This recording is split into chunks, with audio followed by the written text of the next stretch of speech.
Apologies there. Hola y bienvenidos a LatinoED Talks con Amanda Fernandez. My name is Elvis Ocolara, Vice President of Marketing Communications at Latinos for Education. Thank you for joining us today for what promises to be a compelling and insightful conversation. For those who may not be familiar with us, Latinos for Education is the first Latino-founded and led national organization dedicated to developing, placing, and connecting essential Latino leadership in the education sector, while mobilizing Latino voices to promote practices and policies that remove barriers to equitable educational opportunity. Latino Ed Talks is our series of live stream conversations with leading Latino figures that dive into the heart of education issues impacting our community. We are thrilled to have with us, as always, our host, Amanda Fernandez, the founder and CEO of Latinos for Education. Amanda has dedicated her career to advancing Latino leadership in the education sector and has been instrumental in advocating for equitable educational opportunities. Under her leadership, Latinos for Education has expanded from a Boston-based nonprofit into a national force, promoting policies and practices that address educational disparities.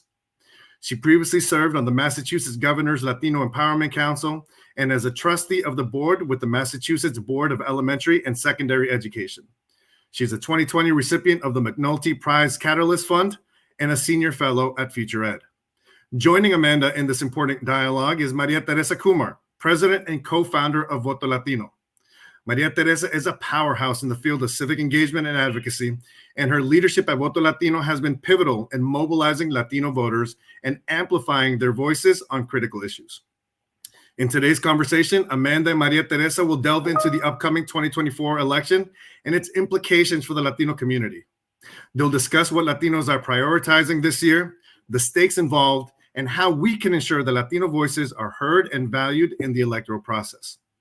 Now, we encourage you all to engage with us during this session, so please feel free to leave your questions and comments in the chat throughout the conversation. We'll have a dedicated Q&A segment where Amanda and Maria Teresa will address your thoughts and inquiries. Your participation is invaluable, and we're excited to hear your perspectives. Thank you again for tuning in, and we look forward to engaging with you in what promises to be an enlightening and impactful dialogue. Without further ado, les presento Amanda Fernandez. Amanda, bienvenida. ¿Qué tal, Elvis? Gracias. And hello, everyone. Buenas tardes. Buenos días a todos. I'm super excited about our conversation today. It's so timely and important. And of course, the Latino vote and its impact on education it could be really instrumental and monumental for our students in the coming years. But with that, I'm just really excited to have Maria Teresa Kumar with us today. As Elvis mentioned, we'll be talking a little bit about Latina leadership, which I'm excited about. The 2024 election, of course, the most important topic right now that everyone's discussing, Latino voters. And then we will be introducing at a high level survey data and a report that Latinos for Education will be releasing today after this webinar.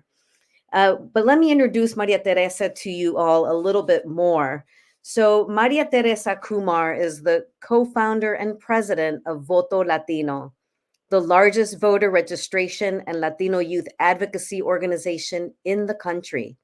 In its 20-year history, Voto Latino has registered 1.5 million voters and is on pace to register hundreds of thousands of voters this year.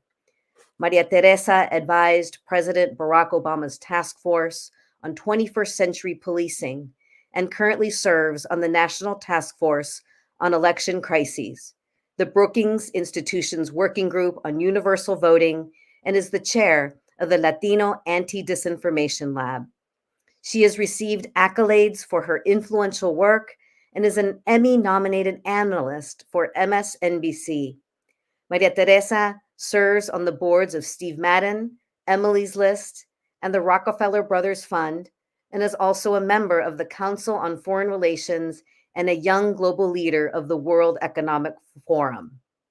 Bueno, quite a list of accomplishments. Bienvenida, Maria Teresa, and thank you for being what we can see. Thank you so much for this conversation. I've been looking forward to it. And the work that you are all doing, Amanda, is instrumental, not just for the Latino community, but frankly for the country. We need our community to have access to the best of education so that we can so we can thrive communally. And I think that what you are doing and explaining to folks oftentimes the barriers that we have and being on the pulse of what parents are thinking and educators are thinking is incredibly important. Thank you. And I look forward to sharing what they have to say about this election and what's important.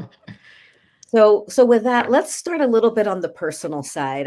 I am excited about this because it's not often I get to have a conversation with a Latina founder of an organization. And the reason why is because of things we know, but let me just touch on some of those. Only 2% of all philanthropic dollars go to support Latino-led organizations. That number is even lower for Latina-led organizations. And as a founder, and I guess I'll speak for myself, the pressure of gender and ethnicity can add more pressure to succeed. And it feels like you might have sort of more of a weight on your shoulders to succeed because we represent so much of what the Latino community aspires to and needs. So just with that, you've built this national institution over the course of 20 years. I'd love for you to reflect a little bit on your journey, Maria Teresa, some early challenges you may have encountered, but importantly, how you've been able to not only build, but sustain Voto Latino for these last couple of decades. So thank you so much for table setting that. I think that one of the biggest challenges we have among founders of organizations is to really talk about the skinny, the hard stuff, right? I'll share with you, Voto Latino for the first 3 years was funded on my credit card. Don't do that. It's a terrible idea. But I didn't have access to capital. I just had an idea, right? And this idea was very simple. I had met Rosario Dawson, and she had another gentleman that was a marketing expert in the Latino youth community. And they had worked with MTV to put together a series of PSAs encouraging young Latinos to participate in electoral politics. And putting myself in that position, I was 28 years old at the time. I had worked in government in Congress. I had interned in Sacramento when I was in college. I had gone to the Kennedy School of Government. And so I was as political as they came at 28. And it wasn't until I saw a PSA by Voto Latino that I ever heard what I felt inside. And that was that I was a fierce, proud Latina and I was a fierce, proud American. And that both of them made up my identity, but that I also belonged in the political conversation. And that was after I was already steeped in politics. And so when I met Rosario, she said, look, you could have the PSAs, you could have the name, but there's no funding. Rosario is not independently wealthy. I definitely was not independently wealthy. She's like, do with what you can. And of course, every immigrant mother's dream is to have their 30 on the eve of my 30th birthday, to have their 30-year-old come in and knock on the door saying, I'm moving back home. But that's what happened. But it was a mixture of this naivete of how hard can it be, but also having, I will tell you, I had a very clear vision of what I wanted Voto Latino to accomplish from the very beginning. And that was, I knew that as a young person navigating America for my family, that I was making decisions for my household long before I turned 18. I was being asked to navigate really hard spaces for my family simply because I knew English at 9 years old. And just like I was having that experience, my cousins were having that experience, and millions of first-gen Latinos were having that experience. And so at the same time, we saw the proliferation of MySpace. And I said, well, what if we created a political conversation around young Latinos voting and teaching their families how to vote in a place where we knew we were not expected to participate? And this was at the same time that the census came out and declared Latinos the second largest demographics of American, right? And what folks didn't realize is that all of us, the majority of us, were under the age of 18. And I grew up in ruby blue, progressive Sonoma. And when Pete Wilson in California decided that Proposition 187, the original Show Me Your Paper laws, was okay for my neighbors to vote for, the chilling effect on being brown and Latino, despite being American, was very real. And so when the census said that Latinos were the second largest demographic, Amanda, we looked at the map and I said, okay, well, where are Latinos have small influence today, but have huge numbers in the classroom? And so in a place like Georgia, Latinos in 2010 were 2% of the electoral base, but they were 16% of the classroom. That was also the case in Arizona, Nevada, Colorado, Pennsylvania, Wisconsin, Texas, North Carolina. If anybody watching sees a pattern, we chose the battleground states before anybody declared them battleground states, and we got to work. And as a founder, trying to change the minds of the establishment of who they perceived Latinos to be was really hard, because they perceived us not to be American, not to know English, not to be curious about technology, not to be curious about education. All of those 4 issues was not my experience. My parents may have worked in the field, taking care of the elderly, taking care of, of young people, mowing lawns, all of it. That could have been my family, but my family, my elders were doing that, investing in myself and my cousins with the long-term vision of, you're going to school, you're going to achieve, you're going to, right? And so really fighting those barriers of the spaces that we're supposed to belong to versus the spaces that our families have instilled that we belong to is very different. And so, with Voto Latino, it was a great sacrifice, but in this journey of founder, I think one of the things that as Latinas, sometimes we have the most difficulty is, and it's very cultural, is because we come from such as resilient, self-sufficient families. Culturally, our biggest challenge is asking for help. Our biggest challenge is admitting what we don't know, or more importantly, asking someone for assistance. And I had to have that epiphany, Amanda, that in order for Voto Latino to really become self-realized, I could have had the best marketing plan, but until I learned to ask for what I didn't have but needed, whether it was asking the hard questions of funding, asking people, recognizing that when I asked for an investment in Voto Latino, it had nothing to do with me, but for the realization of ability of mobilizing humans. It was powerful, but it was hard, because in my family, we tried not to carry debt. We tried to pay our bills on time. We like all of it, right? And all of a sudden, I'm like, oh my gosh. Anyway, so that was my biggest journey. It's like coming to terms with our cultural limitations, right? Because lo que pasa en la familia queda en la familia. And I felt like I was failing even before I started. And so I'll tell you, the first people to invest in me when I finally got over that hump were 4 white women from Silicon Valley. It was transformational, because I didn't realize that I was going to have allies the moment that I started sharing my vision out loud. And to this day, we started the first major check that I received was $25,000. And boy, did we put it to work. 20 years later, this is our 20-year anniversary. I'm proud to say that I have raised over $115 million for the organization. Wow. And we've had material results because we have flipped Colorado. Arizona is now purple. Nevada is purple. North Carolina is purple. We've safeguarded Pennsylvania and Wisconsin, and Texas is almost there. But it's because we first registered 2,000 voters the first time we went out of the gate. In the last election in 2020, we registered 650,000, 82% who went on and voted. And right now, we have accomplished of registering 1.5 million voters, and we're going to register 500,000 by the time we finish.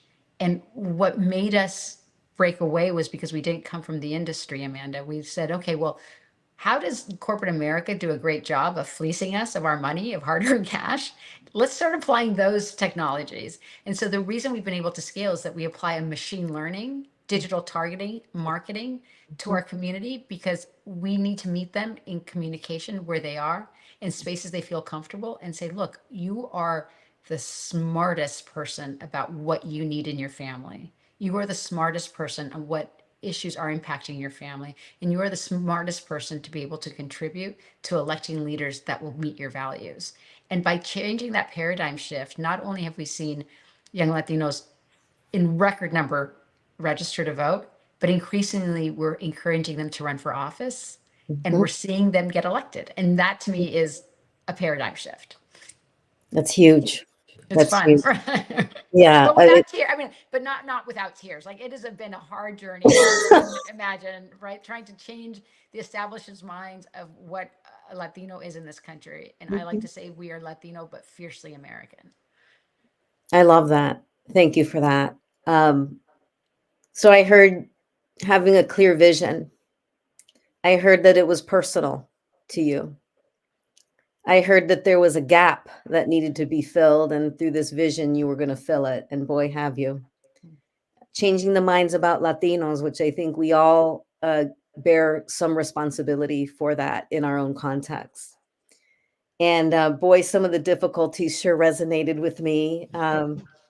The cultural norms of resilience and self-sufficiency. Same for me, just asking for the help and the money was a barrier I had to overcome too. But I as well, I started with $5,000. Actually, I first started with 0, I and started then with negative. right, but I didn't put it on credit either, Yeah, so, super smart. right, so I didn't do any of that, but yeah, I started out with very little and, you build over time, and, just a quote that I use a lot is and I thought it to myself a lot during the early days is this quote from The Alchemist, from Paulo Coelho, who says, "When you want something, the universe conspires to help you achieve it." And it sounds like you did that. You brought folks in, you talked to everybody, and brought them in to conspire to help you build this organization. So, congrats to you on Well, we're not done, but I do have to say that it was that. my mother said the same thing to me. My mother was so funny when I started, and my grandmother said the same thing. She's like, when we came to this country, I heard a lot of no's, but Maria Teresa, you just need a yes. Mhm, And I think it's building that resilience that a veces nos da pena, right? You feel mhm. embarrassed if someone says no or they don't see your vision. And then you just realize that you have to create a different metal because at the end of the day, what we were trying to build was not for an individual, it was for the community. And I have to say that we've been nerdy from the beginning. We've been data driven. We've been able to go into rooms and really demonstrate through data where Latinos are. And I think our biggest challenge is changing mindsets on how we are perceived. I often say that Latinos, we are the invisible in this country that make the visible possible. And this is the year that we have to own every single headline because there is no White House, Senate, or Congress in any state in the union without us. Mhm. And we need to own our power. Well, with that, it's a great transition to talking about the election specifically. So let's do that. So some argue that this election will be the most consequential election of our time. Hmm. So Maria Teresa, what's at stake for the Latino community in this year's presidential election? Before I would be able to frame it as our economic growth, our existential threat is our humanity. We have never seen a party of extremists overtake a party where chanting and encouraging mass deportation without getting checked from any media outlet while it was happening speaks to a disconnect of who we are as Americans in this country. And I don't say that lightly. I will share with you, Voto Latino, when we started, we were fully nonpartisan. In 2020, Voto Latino created a C4 so that we could explain what was at stake for the Latino community specifically. My family, my sister-in-law and her family, they live in El Paso. And my husband and I, we were in the same Walmart, in the same mall 2 days before the El Paso massacre. We just happened to leave the day before. But I was there with my children and it was timing. And to understand the chilling effect, to have someone in the Oval Office inspire a man to jump in his car and drive 10 miles to cause maximum harm in a community that is considered one of the safest cities in the country speaks to what is at stake because he was basically channeling the hatred of the sitting president and quoting him in the creed that they found in his car that Latinos and Mexicans were invaders. My organization during that administration spent a lot of time with families at the border. Immigration was not our issue, but to see children being pulled apart and witnessing them and seeing what was happening, knowing that they're in the dragnets that were happening after schools in even in California, and witnessing families who were American citizens getting caught and put in jail until they were able to demonstrate otherwise, tells us that we are at an essential moment in our country, that our participation is mandatory for the protection of our community, but also for the protection of this country.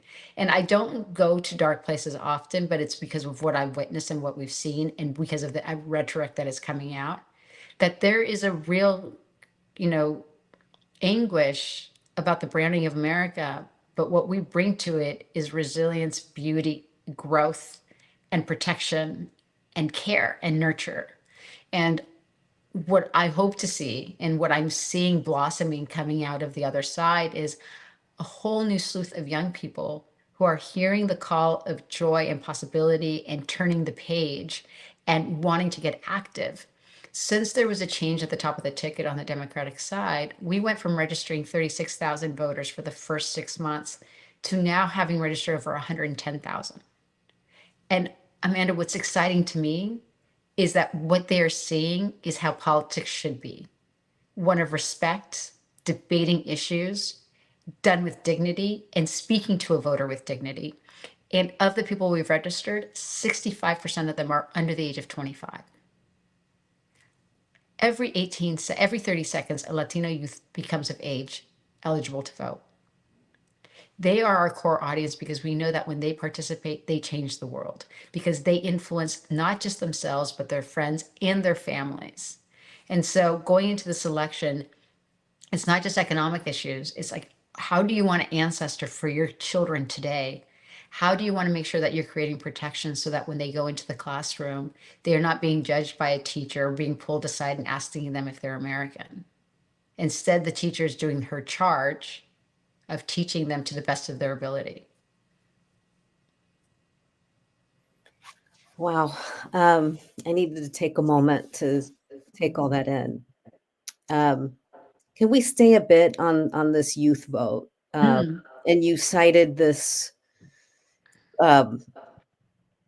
this estimate that every 30 seconds a Latino turns 18, and just maybe speak a little bit more on the evolution of the youth vote. I mean, you've been kind of prescient from the beginning. You've known where to go, and you've known where the demographic trends are coming from. I saw you speak probably 10 years ago. Yeah, I would say the same thing. 15 years ago, I don't remember, but it was a while ago, and you were, because you saw it all coming. Yeah. Right? That's part of being a visionary. You saw what was coming, this sort of tsunami of the demographic growth of the Latino community, and now it's here. Can you say a little bit more about how you are engaging the Latino youth now? What are you saying to them? What's the message? What's resonating? What's getting them excited? First of all, what I find most exciting about young people is that once you give them the roadmap on how to unleash their voice and their power, they go. And that is what we're seeing right now. So in the beginning of this year, we decided that we were going to do college campus leadership training. And we started with about 10. I did a call last night with our college chapters, and we're at 169. And these are young people that are in our key battleground states, joining us late nights, on the weekends, during the day, trying to learn more so that they can be ready for registration, so that they can be ready for watch parties, so that they can be informed on how to communicate with their peers, but also with their broader audience of their families and friends. And one of the things that Voto Latino, I think what has made us unique, is that we've always designed our programs to meet that young person where they are. Oftentimes organizations, and even, I think, even, in the spaces of education and in workplace environments, we design something and expect someone to show up and expect them to understand the transaction that's happening. And what we've done instead is saying, wait, where are you? Let's knock on your door. let's go into your spaces and let's speak your language. And by that, I don't mean Spanish, right? We do Spanglish, we do a nod, we do a wink, but it's all of like, where are you experiencing your world? And how can we make sure that you realize that being a civic person, being a citizen is also part of a shade of who you are. And so from the beginning, we were on MySpace. From MySpace, we went to Facebook, and then we went to Twitter, and then we went to Instagram, and we're now on TikTok. But then we also go to local clubs, and we'll do, in the beginning, we would go, when kids were going to clubs, we would partner with radio DJs, and we would go in Colorado, and it was so cool. We would literally register between 60 to 120 voters in less than an hour. Why? I mean, no one had asked them. No one had asked Latino youth to participate. And we know that our programs are effective because oftentimes people say Latinos don't vote. That's not true. The biggest challenge in the Latino community is literally closing our voter registration gaps. Because of our 36 million eligible Latino voters, 9 million are first-time voters. So they don't have a history of voting, so no campaign ever calls them. And 10 million are unregistered. And we're talking about close to 60% of them are under the age of 33. Wow. And so we develop all of our programs, like we're asking you, we're making sure that you're super smart on the issues that you care about. We're going to make sure that we go from your cool older sister getting you to register to your loving, nagging aunt that finally you vote because ya no quieres escuchar de nosotros, right? Like that's how we do it. But then we keep you in community. We ask you, do you want to register other voters? Do you want to volunteer? Do you want to phone? Like, do you want to run for office? Do you want to work on a campaign? So we show them like all these other possibilities, but we start them first with, what do you care about? Because if you think politics is not for you, but you told me that you care about the environment, well, the only way to fix the environment is to get the people that you care about into the system. I think that oftentimes when you listen to political pundits, they underestimate and underappreciate that people living in carne propia, the challenges that they may be facing at school or the challenges they may be facing in the workplace, you don't have to explain to them that the rent is too high or fair wages is important. You just have to channel them that if they participate, the system will work if they vote for people who represent their values. Yeah. And there's a couple things as it relates to education that I'm thinking about as you speak relative to how you're engaging the youth. That there's big movements in education to really bring back the importance of civics education, right? Yes, And you're not seeing it enough, right? You're not seeing it enough. And we know that in our low-income communities in particular, the access to courses such as that and other courses that would help just expand knowledge and opportunity for our young people just isn't sufficient. So I'm thinking about the transition of kids who are, the youth you're talking about who have just come out of high school, many of them, and not having sort of that foundation and sort of where you have to start from because of that. And what the education system could do to help you, right? To have kids more enlightened about what they can do to participate. So, I mean, I think this is what most folks don't realize, but only 8 states of our 50 require a year of civic education to graduate from high school.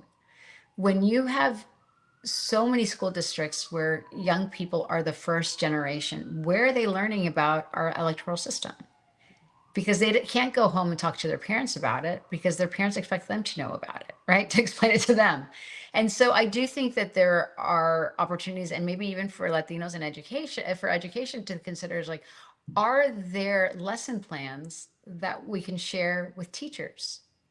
Just plain lesson plans that if they were given the opportunity to learn, to share that information, it is important. In the past, Voto Latino has partnered with AFT, the teachers union, and created those lesson plans around specifically get out the vote. But the scale that is needed is, we identified 7 states at the time, and within the 7 states, it was 20 school districts, very minimal. We were proud of the work, but it's absolutely scalable, and there is an appetite. What is really neat is that there are now tools that we didn't have. If you can create some fun information on TikTok, that goes viral. Because if we're not doing it, I can tell you that the other side is very effective in sending out messages that suppress our young people's appetite to participate in our elections. I don't know if folks have been following the news lately, but yesterday, the Department of Justice actually arrested folks from Russia Today because they were actively using influencers to discourage Latino youth from participating in our elections. Wow. That's stuff that we've been monitoring. We're very aware of it, but we do need to figure out how do we use their means of communication, not just to get them to register, but to also talk specifically around civic education. Wow. You've got a lot on your plate to be, removing the obstacles of what's getting in the way of our youth in particular to know what the opportunities are to engage. We've seen some similar sort of trajectories within our own fellowships. We work with families, we work with Latino educators and aspiring leaders in education. And again, I found this parallel from what you were talking about of, you give the information, you educate, and our people are ready to step up when they have that herramientas to do it, right? Yeah. And so we're seeing the same thing in terms of running for office, for example. We've seen this big jump through our fellowships over the years of more of our educators wanting to run for office, running for school board, running for school committees. It's amazing. It's exciting. It's super exciting. I mean, I'm very hopeful for Latino representation in our politics. I keep saying that we have to occupy all the spheres. We do, yes. Yes, of course, because then, everybody says resist. I'm like, resist nothing. Occupy. Well, if at the rate we're growing, if we're not doing it, those seats won't be filled with anyone. So exactly. It's time for us to step up. Yeah. So let's talk a little bit about. I'm gonna jump into some of our survey data, sort of digging into a little bit more on what our Latino community that we surveyed is prioritizing within education, right? What do they care about? Yeah. So again, just to frame it though, I have this, I thought that education had pretty much been top of mind for Latinos in elections for quite a bit of time over the course of many years. But what are you seeing now are the highest priority items for Latino voters to get them to actually turn out and vote? Yeah, no, it's so interesting because for us, normally education is usually the top 6 issues for sure. Something has changed since the pandemic where our young people have not recovered economically as fast as other generations. And I preface this by saying that in the last surveys that we do, we basically do surveys of 2,000 registered voters, young voters specifically. The number one issue for 18 to 29-year-olds was housing, Amanda. And when we said housing, our follow-up question is, in what sense? And I will be honest, I was in the camp of housing because you want to move out of your parents' house, right? Housing because you eventually want to buy your home. Amanda, a 22-year-old baggage claim agent in Phoenix, Arizona, when we asked him his follow-up question, housing context, he said, I need to figure out how to budget my money because I don't know if I will be able to afford a meal or 2 meals a day. 22 years old. When you look at the survey and we unpacked it, young people between the ages of 18 and 29, 35% had gone on government assistance in the last year, and 22% of them had acquired a second job. What they are shouldering are the burdens often equivalent of what we see of single mothers in their 30s, not young people of 22, 23, 24 years of age in the Latino community. And so when the candidate Harris came out last week talking specifically around housing and building more affordable housing, and providing pathways for people to buy their first home, she was no longer talking to late 30s, early 40s aspirational voters. She was talking about the 18-year-old who told me that they don't have enough to eat, even though they are working a very good job. And so when people say that young people are apathetic, they're not apathetic. They're disillusioned, rightfully so, because the systems that we have created have not made big bets on them as we have in previous generations. In the last century, it was an American class that said, we are going to provide access to excellent education.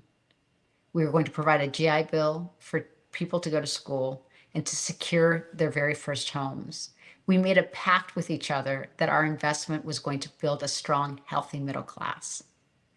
And we're incumbent now to decide, are we going to do the same thing for a multicultural America? And it's going to have to be our will to do so in a place that looks disproportionately different than last century, but that I deeply believe that our multiculturalism is our superpower.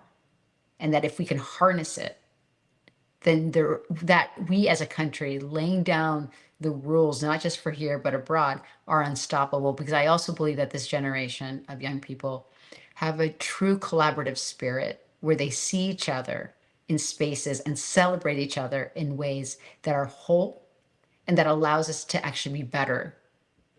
But we have to make sure that that our social contract is equivalent and that we demand it to be equivalent of what it was for a very homogenous country of 100 years ago. We need to make the same demands now for one that is less, but that is our superpower. Wow. I hadn't heard anyone talk about these issues that are affecting so many Americans right now in the way that you just did, and the way we have to think about the social contract differently for this new generation of Americans that are the adults and those who are contributing to the workforce now and soon in the majority. That is what comes to mind for me is, does it look different? Does the we have obviously the basic needs, right? We have the basic, we need housing, we need access to education, etc. Do you have any thoughts on the social contract, how it might look a little bit different with this sort of multicultural world or country actually that we have? So I think some of it is basics, right? We have to go back to the basics of dignity in work. Somehow we have gone through social stratification that is increasingly looking like what our parents fled of Latin America, then social stratification of this quintessential that dignity comes from good work, and recognizing and respecting that if you are a janitor, you are doing a service and you are working with dignity and making sure that the classrooms are clean so that children can learn, and treating that person with respect and giving dignity to that work. And I think that's back to basics. But alternatively, I think because right now we are so preoccupied talking about our differences and the biases that we're experiencing every day in education and across, we are neglecting to prepare for the revolution that is taking place when it comes to AI. And it is on the educational front, it is on the social justice front. It is the biggest disruptor that we're beginning to experience, but because we are so, litigating legislation and policies that were decided 50 years ago, that is our biggest blind spot. And I do think that we need to have frank conversations on what that disruption means, because there's going to be, our challenge as Americans is that we've always been identified as who we are by work. But if AI promises to liberate us and give us more free time, what does that mean where it's equal, right? And where does it mean for us to be creatives in real senses and being whole? And then the other part, and this is, trickier, and I know this is highly controversial, but I do think that we have to reimagine the impact of accessible drugs are happening to our children. And what I mean by that is oftentimes when people talk about drugs, they see it oftentimes from higher socioeconomic stratums where it's considered recreational and it's a phase that children will go through. But in many brown and poor communities, children get stuck. Mhm. And so this freeing of access to drugs in many ways is not addressed universally on a passage of, oh, that's what we did in our youth and now we're in Wall Street. For many of our children in our community, that's all they end up in. And I think we have to have a hard conversation on how do we address its accessibility without treatment and without providing parents with the resources to help navigate these really hard issues that we're timid about, because it's one thing to make sure that incarceration is, and making sure that policies don't incarcerate children and folks that are addicted. That we need to have those conversations, but separately we need to also talk about the disproportionate impact of having access to drugs and gateway drugs impact our community, because some of us, and I speak from the heart because I know how it's ravaged people in my family. It was never transitional. It became the last stop for really talented people that I know, that I love. And those are conversations that we shy away from, but that we need to figure out how to make sure that our children are resourced and that our families are resourced to make sure that they get the help they need, or to prevent them from even starting, which I would prefer prevention, right? Yeah, And I recognize that that's controversial, and I recognize, but I see that, I mean, I'm from California and I've seen the devastation firsthand. yeah. We see a lot in our families, just as you said. Many of our educators in our, and again, in our network, so many have been affected by these types of social issues, and it's a lot to also carry. Mhm. As a Latino who succeeded, went to college and got Mhm. the good paying job and all of that, and to Mhm. carry the why was it me? Mhm. I've had to leave people behind. We don't want to leave our families behind. We want to take them with us. So I hear you on some of these issues to kind of really think about, and what might be different for this demographic growth and shift that we're experiencing in this nation. Mhm. With that, I will show a few slides that get us into some of the key priorities that, by and large, those who we surveyed all had agreement on. I'm going to focus on that. And let me see if I can get this. There we go. So just for the viewers out there, we conducted this survey of voter priorities in education, and we'll be releasing the full report uh, as we speak and after this webinar. But we sent this nationwide to Latino educators, families, education leaders, with the goal of measuring our community's opinion on these policy areas. We have on our policy and advocacy side of our work a Latino action agenda, which covers these key areas in education. Educator diversity is near and dear to us. We really wanted to understand of what importance that had to our prospective voters. Early childhood education, K-12 and higher ed, shouldn't be a surprise to anyone. But I'm going to go through just a little bit of the data. So again, these were sort of where we had the most consensus across all of our respondents. So 91% of our respondents agree that having ethnic and race matched teachers was important to student success.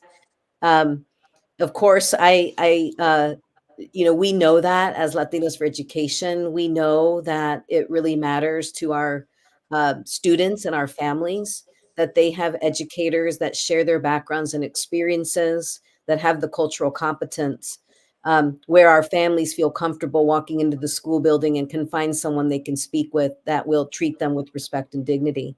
These are the kinds of things that make it matter why we have a diverse educator workforce.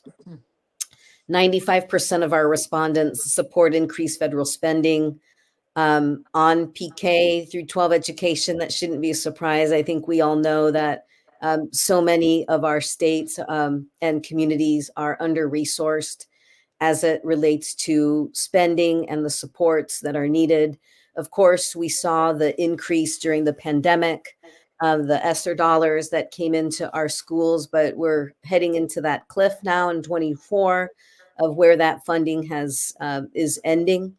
And so we need to, our community wants to make sure, though, that we don't keep going through those peaks and valleys of funding, that we see consistent funding for our schools.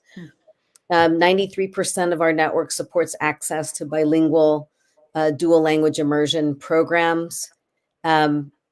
Again, actually, this one rising to the top doesn't surprise me in the sense that our community would support it. I think that makes a lot of sense, but that it rose so high was of interest to me. Again, I think we see variability in our states, right, in supporting bilingual education, supporting multilingual learners. We need to see that type of support consistent for all of our language learners.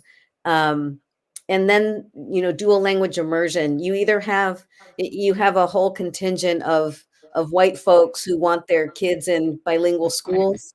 That's not who we're talking about. Yes. We're talking about making sure that our Latino students see their language as the tech secretary says is their superpower. Yeah. And being bilingual actually builds a lot of competence and brain development that normally wouldn't be had.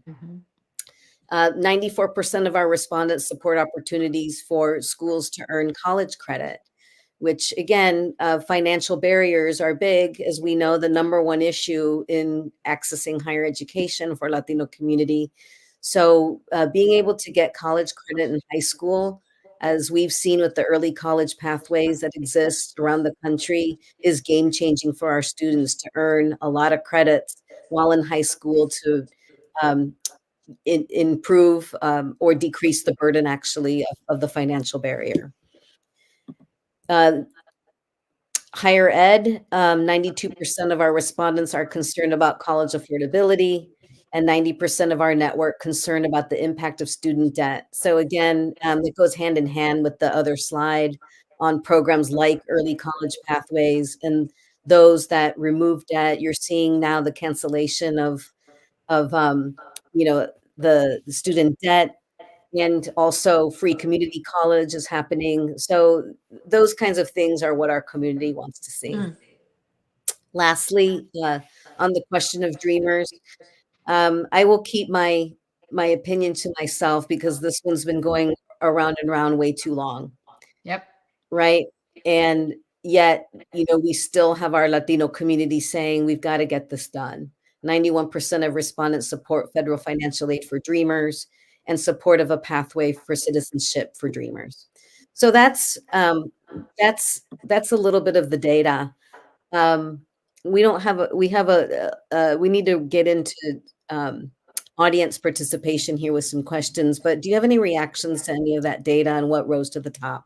So one of the things that watching that people really believed in bilingual education, I had a conversation with a friend of mine, and he promptly reminded me that outside of the indigenous languages that were here before the colonizers, Spanish is America's first language. I was like, and so I think not only should we be embracing that and reminding people of that to be true, but also showing to our children that their opportunity to be bilingual is a superpower that allows them to navigate not just to spaces here in the US, but internationally. And so I thought that was really beautiful.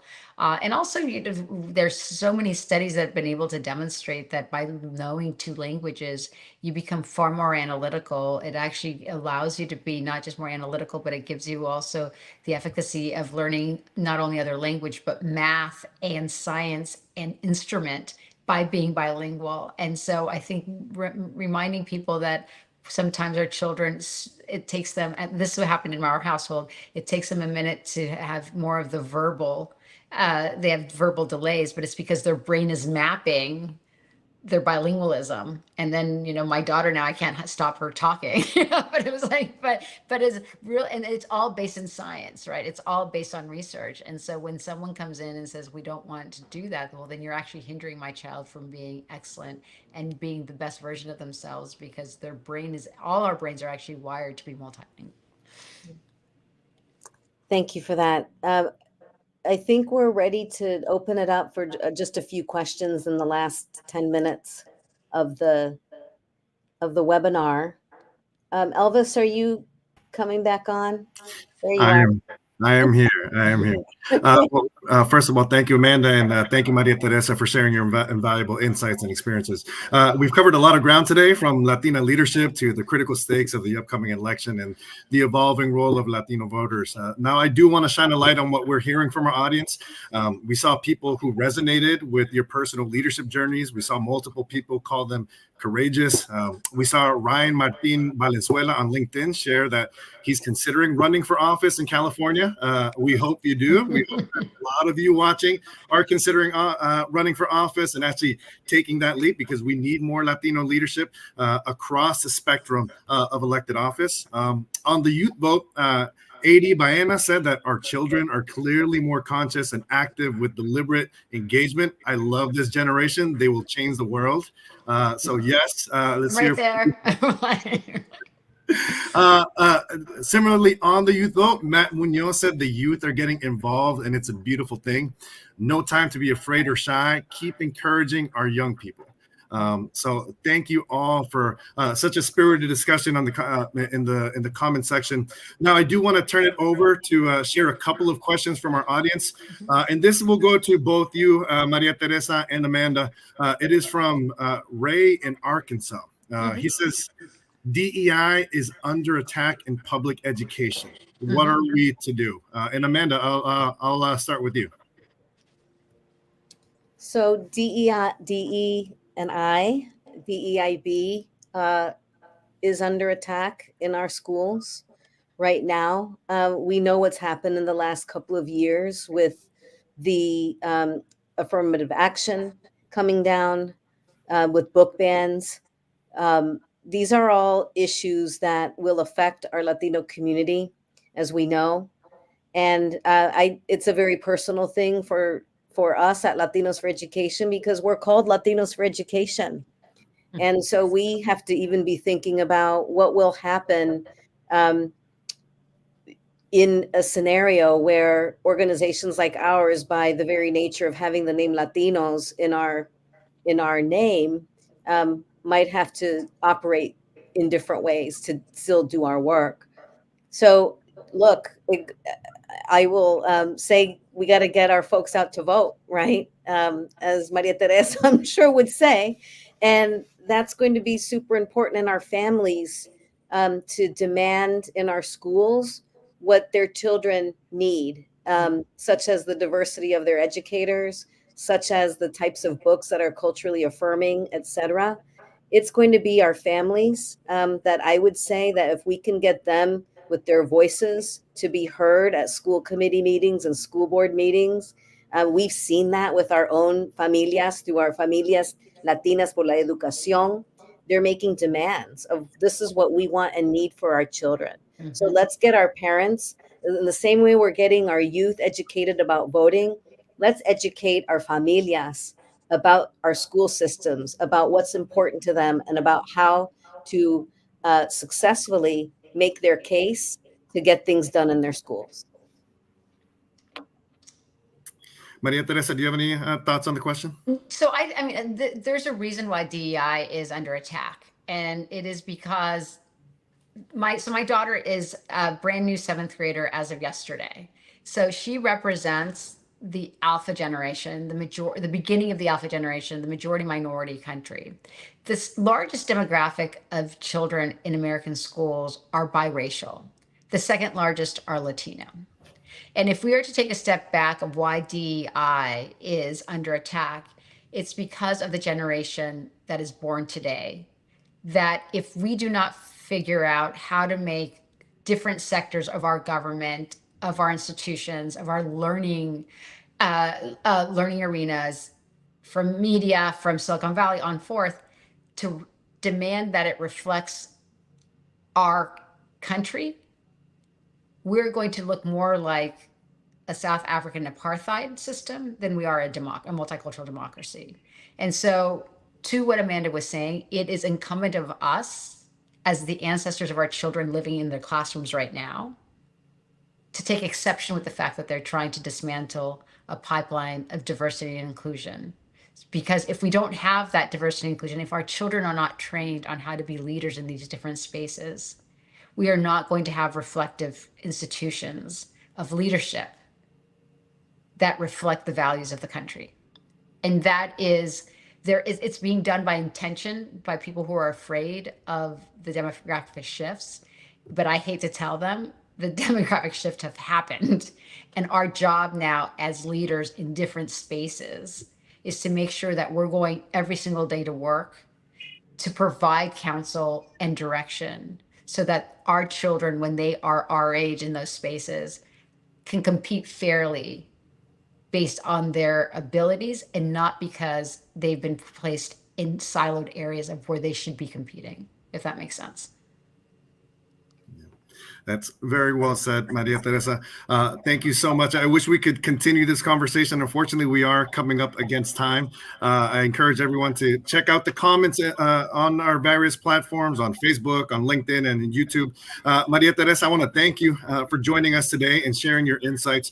Your contributions have been incredibly valuable in deepening our understanding of the critical issues facing the Latino community this election cycle. But now, as we approach the end of our program, I'd like to hand it back to Amanda for some final thoughts and to close out today's discussion. Amanda, the floor is yours. Wow. Thank you, Elvis. It was such a delightful conversation. Gracias, Maria Teresa. Really appreciate you and the insights you brought to this conversation. I think you've inspired us all to make sure that we are supporting our young people to vote, to getting our families out to vote if they haven't before. So all of that, all of what you said is an inspiration for all of us to get involved, to get excited about what change we want to see and to make sure that our vote and our voice is heard. So thank you for that. And then let me just say that we will be sending out, and you'll see it on our social media platforms, just the information you need to help support Get Out the Vote, the registration links, etc. Spread the word. Our educators, please do that. Make your voice count. Register to vote. You see the link here, and we'll be spreading that across social media platforms. And then you'll also see our report that I was mentioning during our webinar today. You can scan now to listen to Voces Latinas report, our survey on voter priorities in education. Thank you so much to all of you for taking your time today to spend it with us. And we look forward to the next LatinoED Talks in the coming months. And once again, gracias a ti, Maria Teresa Kumar. We look forward to seeing and hearing from you a lot on our public stage in the coming months. Thanks, everyone. Have a good day.